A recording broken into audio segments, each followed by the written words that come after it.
Okay, how's it going, my squids? Today we're going to be taking a look at Loki. He's one of the most played assassins just because he's stupid easy and he's super gay. Just like Anubis, I hate Loki just because I play every other game mode but Conquest, and I'd say Loki works the best in Conquest. That's the only time I'll ever appreciate Loki, is because he's actually doing something. In every other game mode, Loki just stands there and waits for something to happen. See, Loki's one of these gods that thrives in chaos, and you pretty much have to always have something happening.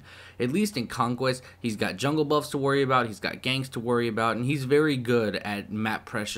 He's very good at just making sure the enemy laners are afraid because of his stealth mechanics. So it's a little bit difficult for me to praise him in other game modes, especially when that's all I ever play, aside from whenever I'm doing like Conquest stuff and I just feel like, you know, doing whatever. But for the most part, if you play Loki in any other game mode, it's you fucking suck. All you do is just stand there, wait for something to happen, and when something happens, you KS. That every fucking game, and you know you do that. I hate it. I hate it so much. Instead of playing like an actual assassin that has more of an impact, I don't know, like Nemesis, even Nasia, I'll even take that, because then at least he has a better engage than Loki. I mean, it's just, I can go on and on why I hate Loki, but as far as Conquest goes, he's actually pretty good in Conquest, and I'd say that he can actually get shit done in lower levels anyway. He's still a B tier god and not that amazing comparatively to other people and what they can do, but he's still very good early on, and he's definitely a low elo stomper, so don't really underestimate him if you are in the lower elos, because Loki has a great way of putting you behind and snowballing the game really hard. Okay, now with all my grievances and descriptions out of the way of Loki, let's jump into the build. So this is the main build I would go if I'm playing Conquest. If I'm playing Conquest, this is what I go, because it's big damage, you got the penetration, you got the bit of crit, you got the attack speed, you've got the passives. This build shreds. Even with the nerfs to the Crusher, it's still a good item to always build on any assassin. Just these Hydra's Lament and the Crusher have always been a strong pick right now during Season 5. The passes are just too strong to pass up. The penetration, the physical damage, everything about those two items are always super strong, and they go pretty much well with almost any kit. Almost every ADC can use them, almost every assassin can use them. It's just a nice alternative to get rid of stacking, you know, with Transcendence and whatnot.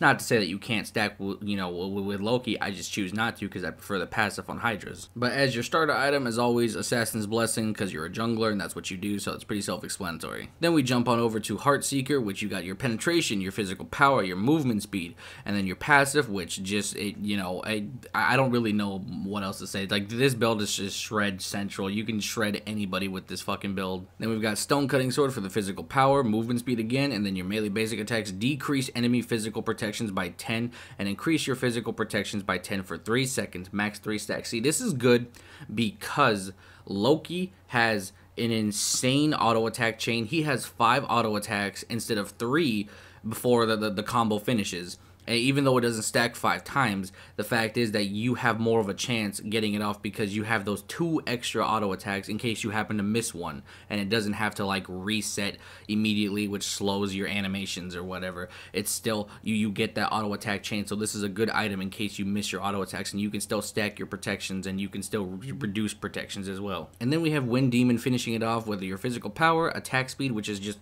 beautiful because Loki needs attack speed as much as possible to get those auto attacks out. And then your 20% critical strike chance, just so that way you can ruin somebody's day, because all of a sudden now Loki crits every fucking hit, because if you hit them in the back, that's what he does. He just crits every time. And then you get your movement speed and your auto attack speed just from, you know, critting, and you're gonna crit. If you hit somebody in the back, use your ultimate, you're gonna crit. So almost anybody and everybody, unless they CC you, you're gonna get a kill, run away, and then just that's it. It's gross. Alternatively, if you want to go a fun build, and I mean real fun build, where you're not going to have any team fight potential, not that he really does anyway, even with this build. If you want to go the funner build, you guys can scratch the penetration, keep the build as is, but get rid of Heartseeker and Stone Cutting Sword, and just replace that shit with Rage and Deathbringer, and then just watch the numbers fly up, and you're assassinating every squishy. You're 20-0, and just you're just being annoying. That if you want to do that, you can do that. I definitely don't recommend doing that in ranked, but you know, it's your life, so whatever you want to do. One of Loki's biggest issues is that he doesn't really have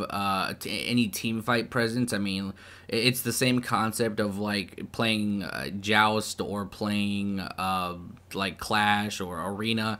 It's the same problem where he thrives in chaos. He has to have these 1v1 situations. He has to have these pick potentials, and with 5 other people around, that makes his job 10 times harder. So a team fight has to already be underway for him to make his move and slide into the backline and delete an ADC, delete a mage, whatever. Which is why you also have to get some penetration, just because if you have a warrior to deal with, or if you have a really super tanky person to deal with, then you have to kind of have that penetration to work around. So it's not, I'm not saying kill tanks and warriors, but I'm saying that you need to also have that in case like your ADC or their ADC builds like damage protections or whatever, because they probably will. I see that shit all the time when there's a Loki. They're like, I need to build protections or else I'm gonna get one-shotted. Okay, now we're moving on to his abilities, which we've got his passive, Behind You, which Loki deals more damage from basics and when he's behind somebody, and also his auto attacks have a 5-swing progressive chain, and what that means is basically his autos hit 5 times instead of 3. So if you guys are familiar with Smite at all,